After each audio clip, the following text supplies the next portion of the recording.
안녕하세요, 청취자 여러분. 이렇게 인사를 드리려고 하니 왠지 마음이 두근두근하네요. 저는 서울의 조용한 동네에 살고 있는 40대 주부입니다. 저에게는 이상한 것에 자부심이 있는 형님이 한 분 계신답니다. 오늘 들려드릴 이야기는 바로 제 형님에 대한 이야기인데요. 제가 그동안 당한 것도 많고 나름 소소한 복수를 한 부분도 있고 재미난 이야기들이 많아서 사연을 올려봅니다. 지금부터 기가 막힌 우리 형님을 퇴치한 이야기를 시작해 보도록 하겠습니다. 저는 어렸을 때부터 그냥 특출나게 잘하는 것도 없고 못하는 것도 없고 가난하지도 않고 부자인 것도 아닌 그런 평범한 삶을 살았습니다. 우리 주변을 둘러보면 누구나 한 명쯤은 있는 그런 평범한 애 있잖아요. 그게 바로 저였습니다. 단지 외동딸이었기 때문에 하고 싶은 건 한 번쯤 다 해볼 수 있고 갖고 싶은 것이 비싼 것만 아니라면 손에 쥘 수 있는 그런 아이였죠. 문방구에서 파는 열쇠고리라던가 연예인 책받침이라던가 그런 소소한 물건들을 사는데 주저가 없었다는 거였어요. 제가 어릴 때부터 명품을 휘감고 다니거나 한 건 아니었고 나름 학생들이 많이 쓰고 입는 브랜드들은 부모님께서 잘 사주셨었죠. 그냥 남들처럼 중고등학교 다니면서 친구들이랑 떡볶이 사 먹고 야자 땡땡이 치고 노래방 가고 대학에 다니면서 노트북 사고 친구들이랑 옷 구경하고 학교 앞 호프집에서 맥주도 한잔하는 그런 평범한 삶이요. 그런 저에게 중학교 시절부터 친하게 지내온 절친이 하나 있었습니다. 그 친구는 위로 오빠가 둘이나 있었는데요. 막내딸임에도 불구하고 항상 외동딸인 저를 부러워했습니다. 저는 혼자라서 외롭고 쓸쓸했던 적도 있어서 형제나 자매가 있었으면 좋겠다 싶은 생각을 꽤 오래 했었거든요. 그래서 오빠가 위로 둘이나 있는 친구가 저를 부러워한다는 사실이 크게 와닿지도 않고 왜 저런 생각을 하나 싶었죠. 알고 보니 제가 용돈을 5만 원 받을 때 친구는 한 달 용돈이 고작 5천 원이었다고 하더라고요. 위에 오빠가 둘이나 있었고 나이 차이가 있었으니까 학원비며 생활비며 돈이 많이 들어간다는 이유에서 막내딸에게는 자연스럽게 용돈을 많이 주지 못했던 것이었어요. 친구는 항상 삶에 대한 불평, 불만이 질비했고 저는 그것이 자연스럽게 내가 외동이기 때문에 혜택을 받는 거구나 하고 생각하게 되었습니다. 그 관계는 쭉 지속되었고 결혼할 때도 마찬가지로 같은 불평과 불만을 들어야 했습니다. 제가 친구보다 먼저 시집을 갔는데 우리 집 같은 경우는 제가 개혼이고 제 결혼식이 마지막 결혼식이지 않겠어요? 그래서 부모님께서 빵빵하게 지원을 해주셨습니다. 우리 남편이 둘째 아들이긴 했지만 집이 그럭저럭 꽤 괜찮게 살았기에 저희 집과 마찬가지로 지원을 잘 해주셨습니다. 호텔에서 손님들 많이 불러 결혼식을 했고 식대도 11만 원이었지만 부족함 없이 준비했습니다. 손님들이 양가에서 무척이나 많이 자리해 주셔서 북적북적하긴 했지만 호화스럽게 만인의 축하를 받으면서 성대하게 올렸습니다. 신혼여행도 몰디브로 다녀왔고 신혼집도 시댁에서 마련해 주신 덕분에 빚 없이 출발을 할 수 있어 매우 감사했죠. 혼수도 부모님께서 일일이 챙겨주셨기 때문에 저희 부부의 새 출발은 아무 평탄하게 이루어졌습니다. 거기다가 제 남편이 IT 기업에 다니고 있어서 연봉이 꽤 높은 직군이었고 저는 웹디자인 일을 하면서 외주 일도 받고 쇼핑몰 일도 받아서 했기에 수당이 짭짤했어요. 웹디자이너의 특성상 재택근무로 일을 하고 싶은 시간에 맞춰 마감만 지키면 상관없었기에 일정이 자유롭기도 했고요. 하지만 제 친구는 저와 전혀 다른 형태의 결혼식을 올렸습니다. 저 다음에 바로 결혼을 했기에 친구들 사이에서도 비교되기 시작했어요. 1시간 반마다 예약이 턱턱 잡혀있는 웨딩홀에서 결혼식을 올렸고 홀도 매우 작았으며 웨딩홀 이용 고객들이 전부 한데 모여 식사를 하는 분위기였죠. 뷔페 메뉴도 그다지 좋지 않고 가성비 좋은 메뉴들로 구성이 되어 있어서 별로였다고 할까요? 음식도 식어있고 맛도 없고 그런데 친구는 전부 그 불평을 자기가 막내딸이어서 이런 거라고, 오빠들 다 장가 보내고 나니까 돈이 없어서 이렇게 된 거라고 하더라고요. 그러면서 저한테 늘 외동이라 부럽다, 외동이라 좋겠다, 나도 외동이었으면 좋겠다 하는 이야기를 했죠. 저는 그 말이 지겨우면서도 친구를 위로해 주었어요. 결국 동남아로 신혼여행을 떠나는 친구를 보면서 저도 결심을 했죠. 내 친구의 삶이 얼마나 고단하고 남을 부러워하는 마음이 연속되었는지 알았기에 아이는 하나만 낳아야겠다고 말이죠. 저의 이런 마음을 잘 알아주신 건지 시댁에서도 아이를 많이 낳아서 다복하게 살아야 한다는 강요 같은 게 전혀 없으셨어요. 오히려 저에게 아이를 많이 낳아봐야 힘들기만 힘들지 절대로 살면서 좋을 일 별로 없을 거라고 하셨죠. 시댁에 처음 방문한 날부터 아이 계획을 물어보시고 하나만 낳아서 잘 키우면 된다고 몇 번이나 이야기하셨을 때 의아하긴 했는데 그 이유를 금방 알게 되었어요. 바로 남편의 형인 아주버님네가 조카를 글쎄 넷이나 낳아서 키우고 있더라고요.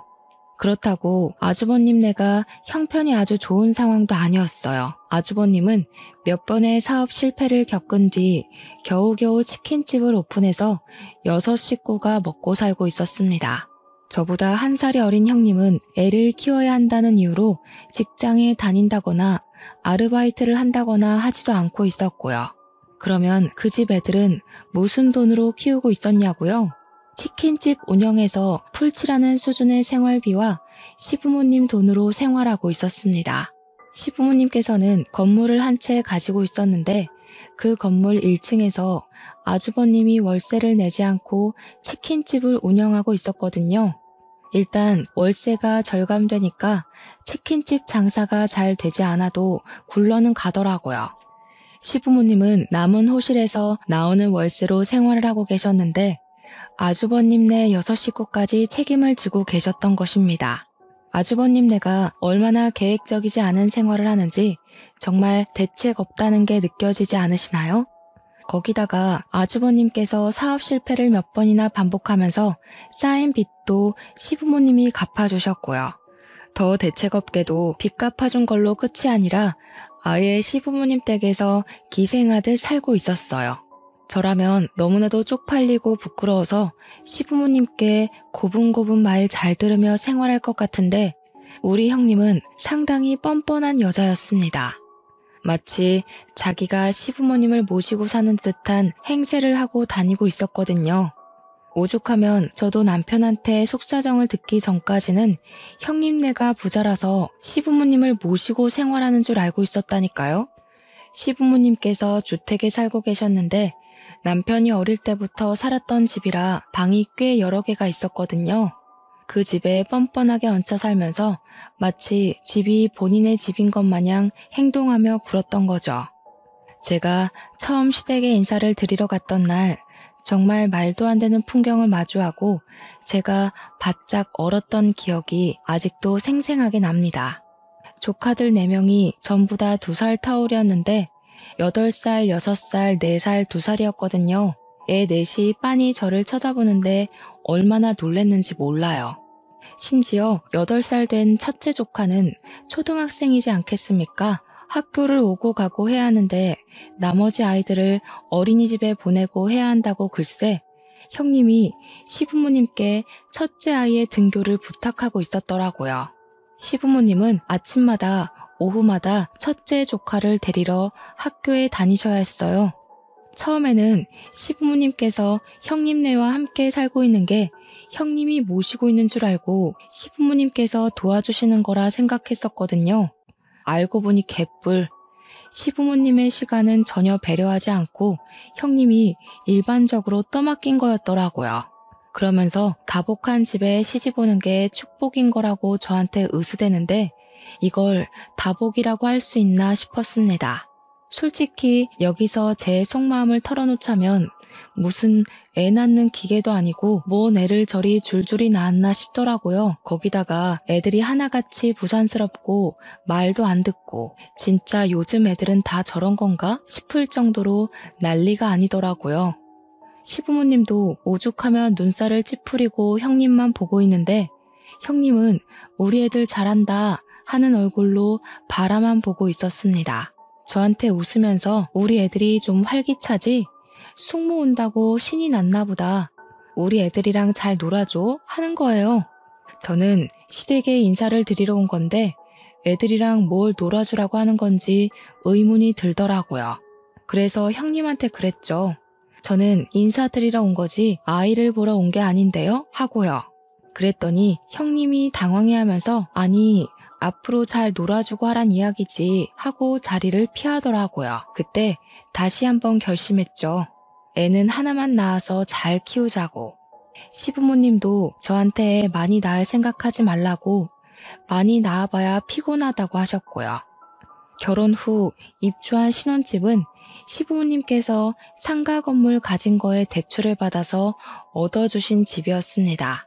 신축 아파트라 나름 깔끔하고 빌트인 되어 있는 부분이 많아서 혼수를 준비하는데 큰 부담이 없어서 좋았어요. 결혼하고 처음 인사드리러 간 자리에서 시부모님께 감사하다고 이야기를 했는데 형님이 불쑥 끼어들더라고요. 동선의 집은 시부모님이 대출받아서 해주신 거라며 좋겠네? 그 돈 받아놓고 입 닦는 거 아니지? 하는데 제가 뭘 어쨌다고 저런 소리를 하는 건지 이해가 안 갔습니다. 그래서 형님께 그게 무슨 소리세요? 저한테 바라시는 게 따로 있으세요? 했죠. 제가 알기로는 아주버님이 해먹은 사업 자금이 지금 우리 아파트 값보다 더 되는 걸로 알고 있었거든요. 남편이 아주버님네 이야기를 하면서 시댁에서 이 정도 지원받는 거 괜찮다고 부담 갖지 말라고 했었단 말이죠. 형님이 그냥 웃으면서 아니 집 받았으니까 그냥 하는 소리지 하길래 저도 웃으면서 이야기했어요. 저도 그냥 하는 소린데요. 형님네도 이미 다 받으신 거 아니에요? 아주버님이 사업하신다고 돈 가져다 쓴 게 어마어마하다고 하던데. 그러니까 형님이 저를 확 째려보시더라고요. 저보다 1살 어린 게 저러니까 아주 같잖아요. 물론 제가 대놓고 형님한테 고가운 얼굴을 하고 있었던 건 아니었어요. 그래도 손윗 사람이니까 제가 꼬박꼬박 존댓말도 써주고 나름 존중해줬단 말이죠. 그런데 형님은 저보단 어리지만 손윗 사람이라는 이유 하나로 저한테 반말을 해대더라고요. 아무튼 그날 어머님께서 이미 요리까지 다 준비해 주셨길래 제가 어머님께 죄송한 마음이 들어서 왜 혼자 준비를 다 하셨냐고 했어요. 저한테 아유 그래도 며느리 되고 처음 오는 날인데 내가 다 해줘야지 하더라고요. 그래서 너무 감사하다고 잘 먹겠다고 훈훈하게 이야기를 하고 있는데 또 형님이 불쑥 끼어들더라고요. 오늘까지만 대접받는 거니까 다음부터는 미리미리 와서 준비도 좀 하고 일손도 돕고 하는 거야 알겠어? 이러더라고요. 저랑 어머님이랑 둘 다 어이가 없어서 아무 소리 안 하고 가만히 있으니까 거실에 가더라고요. 제가 어머님께 형님은 뭐 좀 도와주셨어요? 하니까 피식 웃으시면서 고개를 절레절레 젓더라고요. 애 넷 키운다고 손 하나 까딱 안 해. 아주 피곤해 죽겠어 하시는데 같이 사는 어머님이 너무나도 불쌍해졌어요. 식탁에 다 차리고 온 가족이 둘러앉아서 밥을 먹으려고 하는데 형님이 제 무릎 위에 막내 조카를 떡하니 올리더라고요. 우리 막내 조카가 2살이거든요. 순간 떨어질까봐 확 끌어챘는데 형님이 저한테 그러는 겁니다. 우리 애들 밥 먹여야 해서 동서가 막내 이유식 좀 먹여주면 좋겠네 하고요. 그러면서 이유식 그릇을 쓱 내미는데 제가 당황스러운 얼굴로 형님을 보고 있으니 시모가 자기가 먹여주겠다며 아이를 데려가려고 했어요. 그러니까 형님이 시모한테 어머님은 첫째 챙겨주셔야죠. 생선살 좀 발라주세요 하더라고요. 기가 막혀서. 우리 남편 보고는 셋째 조카가 워낙 우리 남편을 좋아한다면서 숟가락에 반찬만 좀 올려주라고 하는데 도대체 누구를 위한 밥상인지 모르겠더라고요. 그 와중에 아주버님은 평온하게 지 밥 처먹고 있는 거 있죠? 시모가 내 눈치를 보는데 여기서 뒤집어 엎을까 말까 고민이 되더라고요. 일단 애들 밥부터 먹이고 생각해봐야겠다 싶어서 2살짜리 막내 조카 이유식을 먹이고 있는데 애가 깔끔하게 먹으면 얼마나 깔끔하게 먹겠습니까? 질질 흘리고 난리가 나고 아기 의자도 없어서 애를 안고 밥을 먹어야 했어요. 불편하기도 하고 제 옷에 이유식 다 흘려서 더러워지고 그냥 빨리 애 밥부터 먹어야겠다는 생각에 흘리든지 말든지 신경 안 쓰고 떠먹이고 있는데 형님이 피식 웃으면서 그러는 거예요. 그렇게 요령이 없어서 어떻게 하냐고요. 아니, 내가 애를 키워본 것도 아니고 당연히 요령 같은 걸 모르지 않겠어요? 우리 애들 옷 다 빨아야겠다고 동서가 세탁기 돌리고 가라는데 여기서 참으면 호구 되겠더라고요. 형님, 이 옷 얼마짜린 줄 아세요? 애들 옷이야 세탁기가 해주면 되지만 제 옷은 세탁소 가서 맡겨야 하거든요. 이따가 세탁비 챙겨주시는 거 까먹지 마시라고 이야기하는 거예요. 보다 못한 시모가 제 밥그릇에 밥이 그대로 있는 걸 보고는 막내 조카를 본인이 먹일 테니까 밥 편안하게 먹으라고 했어요. 그래서 아니라고 어머님 먼저 편하게 식사하세요 하고 오기로 막내 조카 밥을 먹이고 있는데 아주버님이 식사를 다 하셨더라고요. 그래서 이제 애를 좀 보겠거니 하고 있는데 밥 그릇 치우더니 쓱 거실 소파에 가서 앉아서 TV를 보고 있는 겁니다. 자기 애들 밥 먹일 생각은 전혀 안 하고 저러는 꼴이 너무 열이 받는 거예요. 그래서 제가 한 손으로 2살짜리 조카를 안고 한 손에는 이유식을 들고 소파에 가서 아주버님한테 툭툭 던졌어요. 뭐 하는 짓이냐는 식으로 저를 보고 있는 아주버님께 아무래도 애 밥은 아빠가 먹이는 게 낫지 않겠냐고 했죠. 그리고 식탁으로 돌아와서 셋째 조카 밥 숟가락에 반찬 얹어주는 남편한테도 이야기를 했습니다. 당신도 밥 먹어. 애들이 알아서 반찬 정도는 떠먹을 수 있지 않겠어? 라고요. 그러니까 형님이 펄쩍 뛰면서 4살짜리 애가 밥을 어떻게 혼자 먹냐고 하는 거예요. 그래서 그랬죠. 형님이 그럼 애들 밥 먹이시라고, 저랑 이 밥그릇 좀 보시라고. 형님이랑 아주버님이 식사 다 하실 동안 우리는 밥 한 술 제대로 못 든 거 안 보이냐고, 누가 자기 애를 남한테 맡기고 밥을 먹냐고 화를 냈어요. 그러니까 시부가 옆에 있다가 그래, 애들 말 틀린 거 없다. 애는 엄마 아빠가 돌보는 거지. 딱 한마디 하시더라고요. 여태까지 가만히 있다가 한마디 한 건 얄밉지만 그래도 제 편을 들어주셔서 다행이었습니다. 그제야 양쪽에 애를 끼고 저를 째려보면서 밥을 먹는데 하나도 타격 없었습니다. 밥 다 먹고 남편이 기분이 상했는지 집으로 가자고 해서 간다는 인사만 짧게 드리고 집으로 돌아왔습니다. 진짜 얼마나 피곤했는지 집에 오자마자 침대에 들어눕고 싶더라고요. 그날 처음으로 남편한테도 나는 애 낳으면 아들이든 딸이든 하나만 낳고 더는 낳지 않겠다고 선언을 했죠. 남편도 그런 집구석이 싫고 피곤한지 그러자고 했고요. 거기다가 저희 둘 다 맞벌이로 일을 하고 있었으니까 당장 아이 생각이 급한 것도 아니었단 말이죠. 아이를 키우려면 돈이 많이 들어가니까 어느 정도 저축이라는 걸 해놓고 계획을 가져야겠다고 생각했어요. 그래서 신혼을 한 1, 2년 정도 즐기고 아이를 갖자고 약속을 했죠. 그러던 어느 날 시부모님께서 지방의 친척 결혼식에 참석을 해야 한다고 내려가셨어요. 아니나 다를까 형님에게서 연락이 바로 오더라고요. 시부모님도 안 계신 마당에 집에서 밥이나 같이 먹으면서 수다를 떨자고 연락이 왔길래 알겠다고 했죠. 형님이랑 둘이서 만나본 적도 없고 하니까 어색하게 하겠지만 가족이니까 좀 친해져 볼까 하는 마음이 있었습니다. 형님도 반가운 목소리로 저한테 집에 놀러 오라고 초대를 했는데 무시하는 건 좀 아닌 것 같아서 남편이랑 같이 갔어요. 근데 집에 도착하자마자 진짜 의악 소리가 절로 날 정도로 집이 개차반이더라고요. 애들 셋은 거실에서 뛰어노느라 정신이 사나울 지경이었고 막내는 기어다니면서 온갖 물건을 다 헤집어 놓고 있었습니다. 물티슈를 다 뽑아놓지를 않나, 부엌에 들어가서 설탕을 꺼내서 흔들고 있지를 않나, 우리 형님이 그제야 조금 불쌍한 마음이 들어서 이걸 다 어찌 치우나 싶어서 보고 있는데 형님이 저를 부르시는 거예요. 아니 동서, 그렇게 멍하니 있으면 어떡해. 우리 애가 조미료라도 먹었으면 어떡할 뻔했어. 당장 와서 치워줘야지. 이러는 거예요. 근데 솔직히 조미료통 던지는 소리가 나기 전까지 막내가 부엌에 있는 것도 저는 몰랐거든요.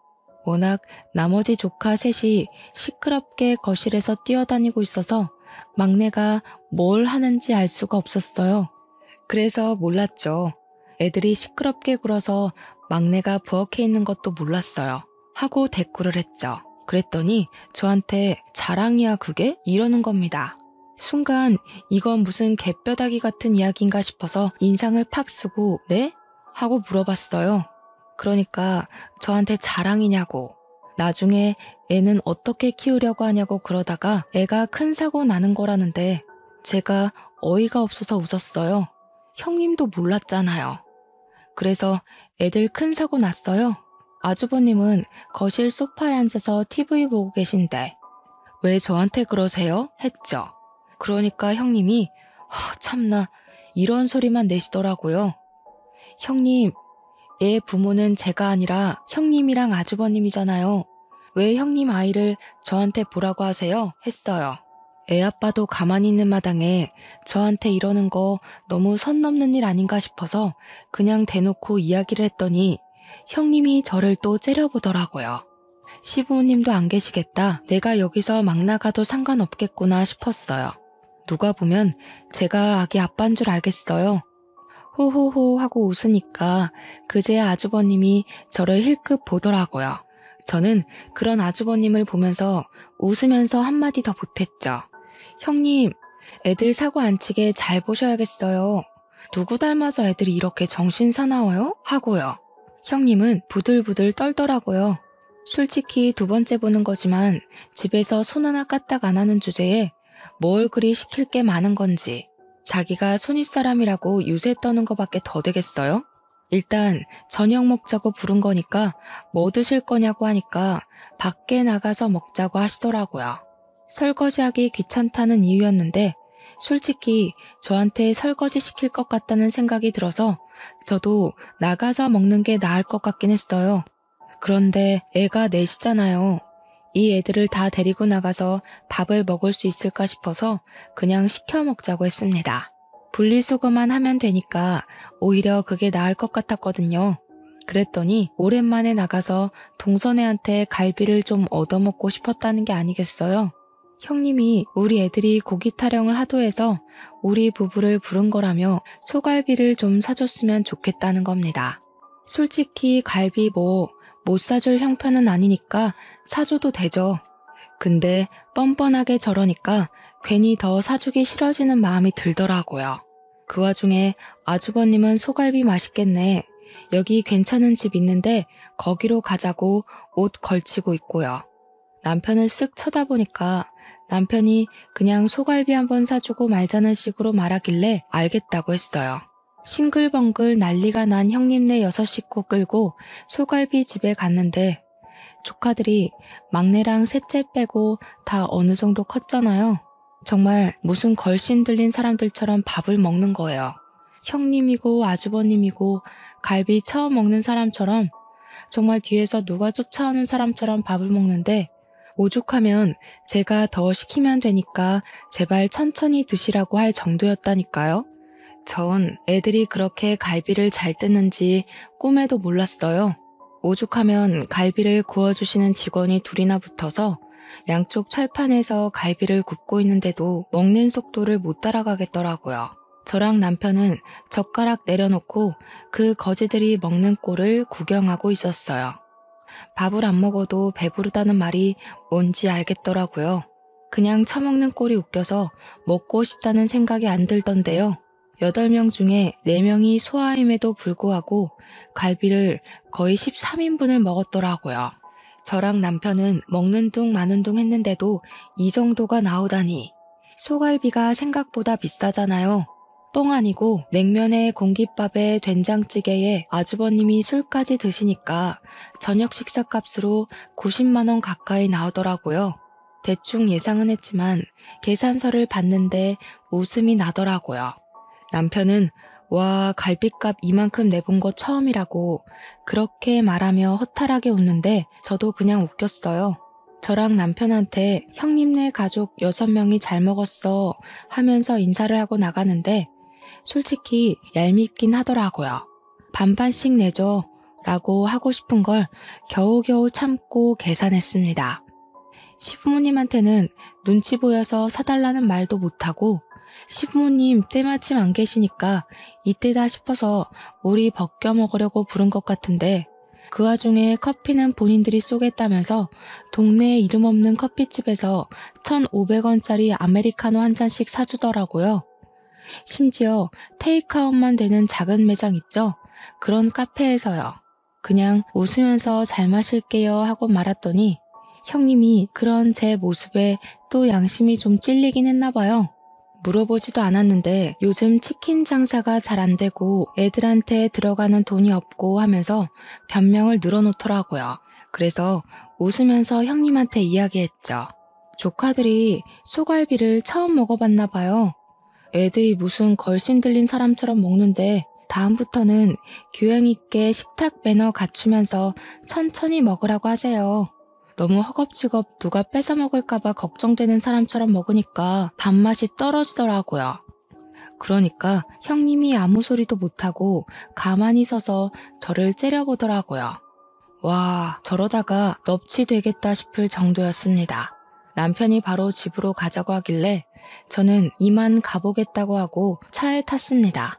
남편이 저한테 아무래도 당한 것 같다고 이번 일을 교훈 삼아서 2번은 당하지 말자고 하는데 저는 뭐 하고 싶은 말 다 해서 괜찮았어요. 그 뒤로 몇 번 형님이 밥 먹자고 연락이 오긴 했는데 저랑 남편이랑 딱 바쁜 일이 있다고 거절했죠.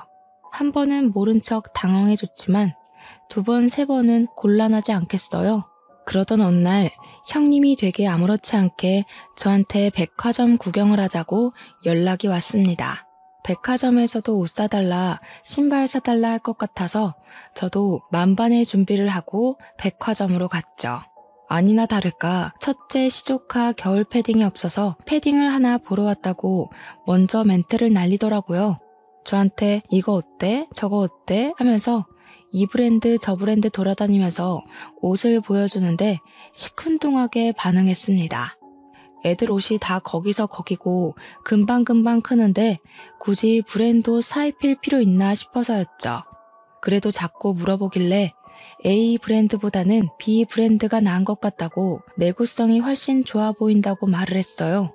제가 쇼핑몰 웹디자인 일을 하면서 원단 같은 것도 여러 개 보고 곁눈질로 배운 게 있으니까 옷은 또 조금 알거든요. 형님이 일하는 동서가 잘 알겠지 하면서 B 브랜드 옷을 사야겠다는 거예요. 그러더니 따라 나온 첫째 조카한테 갑자기 숙모한테 잘 입을게요 하고 인사해 하는 겁니다. 제가 어이가 없는 표정으로 쳐다보니까 이제 곧 크리스마스니까 선물 미리 준다고 생각하라는 겁니다.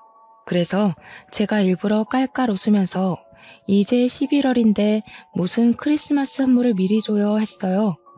그러니까 조카한테 이런 거 하나 못 해주냐고. 동선에는 맞벌이잖아. 애도 없고. 우리 애 패딩도 없이 추운데 벌벌 떨고 다니라는 거야? 하는데 저한테 무슨 패딩 맡겨놓으셨냐고 물어보니까 가격 얼마 안 한다고 10만 원대니까 하나만 사주래요. 가게 앞에서 징징거리며 큰 소리로 저한테 이야기를 하는데 이건 새로운 구걸 방법인가 싶었죠. 우리 둘째랑 셋째도 맨날 옷을 물려입기만 하니까 날 같다고 싫어하더라. 이왕 크리스마스 선물해주는 김에 우리 둘째랑 셋째 것까지 싹 새 걸로 사주면 어때? 형님, 아주버님네 치킨집 월세도 안 내고 알바도 안 써서 인건비도 안 든다면서요. 버는 돈이 꽤 되지 않아요? 왜 맨날 구걸을 하세요? 구걸? 우리 애들이 뭐 거지야? 왜 동서는 말을 그렇게 해? 우리 애들 사주기 싫어서 그래? 대충 남대문만 가도 패딩 괜찮은 거 많은데 왜 굳이 비싼 돈 주고 브랜드만 입히시는 건지 궁금해서요. 애들 키 금방금방 크잖아요. 동서, 생각보다 엄청 쪼잔하다. 우리 애들 옷 사주기 싫어서 이러는 거지? 나중에 동선애가 애 낳으면 우리 애들 거 물려 입어도 되는 건데 뭘 그리 말을 고약하게 해. 둘째 조카랑 셋째 조카도 자기 형 거 입기 싫다고 하는 마당에 우리 애가 입겠어요? 그리고 아직 임신은커녕 계획도 없는데 벌써부터 우리 애가 물려 입을 거 생각하고 선물을 줘요? 저 지갑 두고 왔어요. 백화점에서 살 거 없어서. 제가 지갑을 두고 왔다고 하니까 진짜로 두고 왔냐면서 제 주머니를 막 뒤지더라고요. 사실은 형님이랑 헤어지고 백화점에서 살 거 사려고 지갑을 일부러 차에 두고 왔거든요. 진짜로 지갑이 나오지 않으니까 씩씩거리면서 본인 카드로 결제하더라고요. 첫째 조카 옷만요. 그러고 집에 와서 남편한테 말하면서 엄청 깔깔거리면서 웃었어요.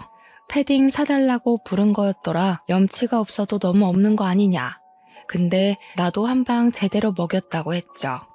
남편도 씩씩거리면서 자기가 형수한테 한마디 해야겠다고 하는 거 어차피 지갑 없어서 안 사줬으니까 내버려 두라고 했어요. 그렇게 한 달쯤 더 지나서 진짜 크리스마스가 왔고 다른 건 몰라도 시부모님 선물은 챙겨야겠다 싶어서 이것저것 준비를 했습니다. 저희 쇼핑몰에 엄청 질 좋은 울 코트가 나왔길래 어머님이 좋아하실 것 같은 딥그린 색상으로 한 벌 준비하고 홍삼이랑 영양제도 잔뜩 챙겨서 갔어요. 어머님께 크리스마스 선물이라고 코트를 보여드리니까 너무 좋아하셨어요. 좌르르 떨어지는 울코트 질감에 색상도 너무 고급스럽다고 무척이나 좋아하셨습니다. 아버님께는 등산 다니실 때 입기 좋은 가벼운데 내구성 좋은 방수 패딩 하나 해드렸더니 최고의 선물이라고 좋아하셨고요. 어머님께서 코트가 너무 비싸 보여서 이걸 어떻게 입고 다니냐고 너무 좋다, 예쁘다 난리가 나셨는데 형님이 또 불쑥 끼어들대요. 동서, 내 건 없어? 이러면서 입을 삐죽이는데 제가 왜 형님 걸 준비해야 하는지 그러면서 제가 웃으면서 형님이 아랫사람 선물을 준비하셨어야죠. 제 거는 준비 안 하셨어요? 했죠. 그랬더니 형님이 저한테 내가 동서보다 1살 어린 거 몰라? 하는 거예요. 제가 아무 소리 안 하니까 시모한테 가서 어머님 저 이거 한 번만 입어보면 안 돼요? 하더라고요. 시모가 우리 둘째 며느리가 사준 건데 그걸 네가 왜 입어보니? 하고 톡 쏘니까 같이 살면 나눠 입어도 되는 거 아니냐고. 그러더니 쏙 가져가서 지 몸에 걸쳐보는데 어머님이 키가 크시거든요. 형님은 정말 땅꼬마고요. 코트가 길게 늘어지는 그 모양이 꼭 어른 옷 훔쳐 입은 것 같고 웃기더라고요. 형님은 기장이 영 안 맞아서 남의 옷 훔쳐 입은 것 같고 별로네요. 어머님 드리는 거니까 꼭 혼자 입으세요. 그러니까 형님이 갑자기 서럽다면서 눈물을 뚝뚝 흘리는 거예요. 우리 없이 산다고 지금 무시하는 거지? 그렇게 마음을 곱게 쓰지 않으니까 애가 안 생기는 거야. 아이 낳고 사는 게 얼마나 다복한 건지 알아? 북적북적 사는 게 좋은 거라고. 나중에 우리 애들 다 커서 우리 가족 노후 준비할 때 동선에는 애 하나 없어서 손가락 빨고 있을걸? 애 많이 낳고 사는 게 애국하는 거야. 동선에는 매국노라고. 형님, 애 많이 낳고 사는 거 능력 있으면 좋은 거죠. 그런데 형님네는 능력도 없잖아요. 맨날 애들 구걸시켜서 얻어먹고 얻어 입히면서 그게 무슨 소리예요? 뭐? 구걸? 너 지금 우리 애들 거지 취급했어? 맞는 말이지 형수. 지난달에도 크리스마스 선물 내놓으라면서 패딩 사달라고 백화점에서 지갑 뒤지고 난리를 쳤다며. 그 말에 아주버님은 헛기침하고 시부모님은 무슨 소리냐고 되물어보셨죠. 시모가 그 패딩 친정에서 사준 거라더니 둘째 며느리가 사준 거였어? 하고 물어보는데 제가 그건 아니라고 했어요. 알고 보니 그날 울며 겨자 먹기로 결제한 카드가 친정 부모님 카드였나 보더라고요. 패딩 하나에 13만 원대던데 그걸 자기 카드로 사기 싫어서 친정 부모님 카드로 산 형님도 알만하다 싶었죠. 시부가 가만히 이야기를 듣고 있더니 도저히 안 되겠다고 한 소리 하시더라고요. 큰며느리라는 게 애만 잔뜩 낳으면 뭐하냐고. 가정교육 하나 안 시켜서 애들이 맨날 말도 안 듣고 사고만 친다고요. 그렇다고 큰며느리가 집안일을 하나 경조사를 챙기나. 크리스마스라고 둘째네가 선물 사오는 동안 첫째네는 뭐 했냐고요. 선물은 바라지도 않은데 부모 등골이나 빼먹고 있다고. 부모한테 들러붙어서 기생충처럼 사는 너네 꼴도 보기 싫다. 이 집에서 너네가 아는 게 뭐가 있어? 그냥 썩 나가, 꼴 보기 싫으니까. 그러니까 형님이 표독스럽게 저를 째려보면서 집안에 제대로 된 인간이 들어왔어야 하는데 꼬리 9개 달린 구미호가 들어왔다지 뭐예요? 제가 자기 자리를 위협하고 있다면서 그때부터 할 말 못할 말 구별도 안 하고 막 내뱉기 시작하더라고요. 너네 부부는 평생에 못 낳고 살 거야. 내가 교회 가서 기도하고 성당 가서 기도하고 절 가서 기도할 거야. 그 말에 시부가 열이 받아서 무슨 미친 소리를 하고 있냐고 소리를 꽤 질렀어요. 첫째네 도와준 돈이 얼만데 그딴 저주를 하고 있냐면서 소리를 치니까 아주버님이 그러는 거예요. 쟤네는 집까지 해줘놓고 왜 자기들만 못 잡아먹어서 안달이냐고 서러워서 살겠냐고요. 그 말에 시부모도 남편도 허허하면서 어이없어 하더라고요. 솔직히 어이없을 만하죠. 집 타령하는데 자기들은 생활비 한 푼 안 보태고 오히려 애들 교육비 받아가면서 시댁에 얹혀 살고 있잖아요. 말 들어보니까 형님이 애 핑계대고 청소 한 번을 안 한다던데 이 집에서 나가 살면 오히려 자기들 손해 아닌가요? 막말로 나가서 살겠다고 하면 시부가 당장이라도 집 하나 구해줄 기세였거든요. 첫째 너 그딴 식으로 말하는 거 아니다. 내가 너네는 집 안 해줬어? 전세금 홀라당 사업한다고 말아먹고 이 집에 기어들어온 게 누군데 그딴 소리를 짓거려? 아니 아버님, 그러면 애가 셋인데다가 그때 임신까지 했었는데 그런 저희가 길바닥에 주저앉을 순 없잖아요. 그걸 왜 당연히 우리가 너희를 데리고 살아야 한다고 생각하는지 모르겠다. 애 좋다고 낳은 건 너넨데 애들까지 왜 우리가 책임져야 하냐 이거야. 앞으로는 일절 지원 안 해줄 테니까 너희들이 벌어서 알아서 먹고 살아. 생활비도 내고 집안일도 하고. 아버님, 동서 들어왔다고 너무 차별하시는 거 아니에요? 너무하세요. 그랬더니 아버님이 씩씩거리면서 둘째네한테 애 생기지 말라고 저주하는 건 어디서 나온 심보냐고 몰아세웠어요. 그러니까 아주버님이 심드렁하게 쟤네도 애 줄줄이 낳아봐 누구 돈으로 키워?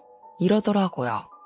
남편이 성질이 났는지 아주버님한테 형처럼 부모님한테 기생하면서 살진 않을 거라고 하니까 아주버님도 말 다 했냐고 소리를 쳤어요. 크리스마스에 두 형제가 갑자기 불붙어서 싸우기 시작하니까 시무가 말린다고 가운데 껴서 진정 좀 하라고 하셨죠. 순간 아주버님이 시무의 팔을 확 잡아채면서 좀 나와봐. 저 새끼가 형 무서운 줄 모르고 막 말한다고 어머님을 잡아당겼는데 제가 선물로 사드린 코트를 걸치고 있었단 말이에요. 소매를 확 채다가 팔 부분이 찢어진 거예요. 우두둑 소리가 나면서 팔이 덜렁덜렁 거리는데 시모가 놀래서 내 코트 이러면서 옷을 확인하셨어요. 아주버님이 시모한테 그깟 코트 얼마나 한다고 그걸로 사람 무시하고 그러냐고 우리 안사람이랑 나눠 입을 수도 있는 거 아니냐고 자기 할 말 하대요. 나중에 자기네 아이들 다 크면 할머니 할아버지한테 효도할 거라면서 그것도 모르고 우리 애들 무시한다고 시모가 찢어진 코트 보면서 부들부들 떨고 있는데 눈치도 없이 그러고 있더라고요. 큰아들이고 큰며느리고 손주들이고 다 필요 없다. 썩 나가. 너희가 살면서 지금까지 나한테 이런 비싼 코트 한 벌 사줘 본 적 있니? 둘째 며느리가 챙겨준 게 처음이다. 처음이야. 시모가 소리를 지르면서 이야기하니까 온 가족이 얼어붙은 채로 가만히 시모만 쳐다보고 있었습니다. 너희가 맨날 우리한테 돈 주세요, 뭐 사주세요 이런 것만 할 줄만 알았지 우리한테 뭘 해줘 본 적 있니? 애 등원 시키는 것도 내 몫이고 애 밥 먹이는 것도 내 몫이었다. 너희가 이 집에 얹혀 살면서 한 게 뭐가 있어?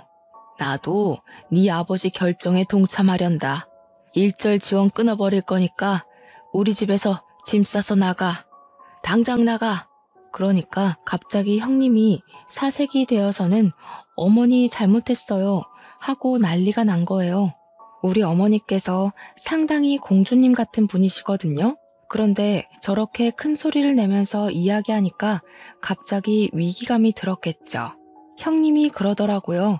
저한테 질투심이 생겨서 그런 거라고 손이 발이 되도록 막 빌고 있더라고요. 솔직히 시부가 지원 안 하겠다고 하는 말까지 흘려드린 것 같아요. 매번 저런 식으로 말해도 결국에는 돈을 쥐어주셨으니까요. 시모가 집 나가라고 하니까 그제야 발등에 불이 떨어진 거죠. 절대 못 나간다고. 자기들이 여기 아니면 어디 가냐고 하는데 시부가 코웃음을 치면서 그러더라고요. 치킨집도 앞으로 건물 월세 내고 쓰라고 너네도 벌만큼 버는 거 아니냐고 했어요. 정 오갈 데 없으면 친정이라도 가서 빌붙어서 살라고. 그러니까 아주버님이 월세 내면 우리 입이 6갠데 그럼 먹고 살 수 없다고 생활비도 안 남는다고 했죠. 시부가 자기 할 바 아니라고 여태 편히 봐줬으면 된 거 아니냐, 유지 못하겠으면 가게 빼라고 호통을 쳤어요. 시모는 그 와중에 소매 붙잡고 이걸 어쩌나 하고 있길래 제가 수선해서 드리겠다고 하고 코트를 챙겨서 살얼음판 같은 시댁을 나왔습니다. 시부도 속 시끄러우니까 이만 다들 나가보라 하셔서 남편이랑 같이 나왔죠. 형님네 보고도 당장 짐 싸라고 오늘부터 당장 안 보고 싶다고 하셨고요. 그렇게 크리스마스를 보냈고 형님네는 날 추워서 못 나가겠다고 버티고 있던 걸 시부모님이 손수 짐까지 싸서 밖에다가 내던졌다고 하더라고요. 결국 형님네는 친정으로 가게 됐고 방 한켠에 6 식구 다리도 제대로 못 뻗고 자면서 눈칫밥 먹고 있다고 하더라고요. 새해는 밝았고 저는 코트 수선해서 시댁에 가져다 드렸는데 은근슬쩍 짐 싸들고 시댁에 온 형님네에는 문도 안 열어주시더라고요. 집안에서 형님네 갈 때까지 숨죽여 있는 동안 웃음이 얼마나 터졌는지 모르겠네요. 저한테 못 볼 꼴 다 보여서 미안하다고 하시는데 괜찮다고 그동안 속이 얼마나 상하셨겠냐고 위로하면서 여우짓 좀 했죠. 그렇게 6개월이 더 지나고 우리 부부는 계획대로 임신에 성공했고 지금은 임신 8개월 차 만삭에 다다르고 있습니다.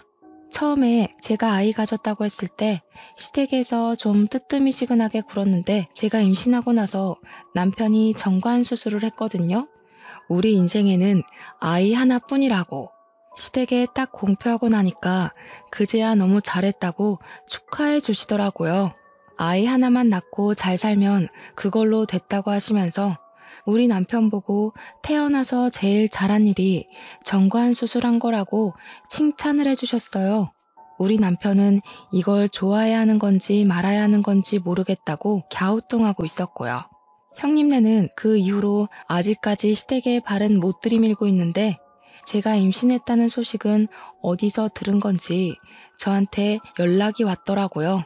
육아에 도움을 주겠다며 아기 용품을 물려주겠다며 이리저리 연락하길래 저도 단호하게 쳐냈죠. 형님, 저희는 아이 하나만 낳을 거라서 이미 새 걸로 다 준비했어요. 육아 도움은 어머님이 주시기로 했고 여차하면 도움이 쓸 거라 괜찮아요. 그러고는 얄밉게 차단을 걸어버렸습니다. 저한테 저주란 저주는 다 퍼붓더니 고스란히 자기가 받아서 지금은 호되게 당하고 사는 중인 거죠 뭐. 이래서 마음을 곱게 쓰고 살아야 한다는 교훈을 다시 한번 얻게 되었네요. 아무튼 저의 이런 사연 어떻게 들으셨나요? 제 긴 사연 읽어주셔서 정말로 감사합니다.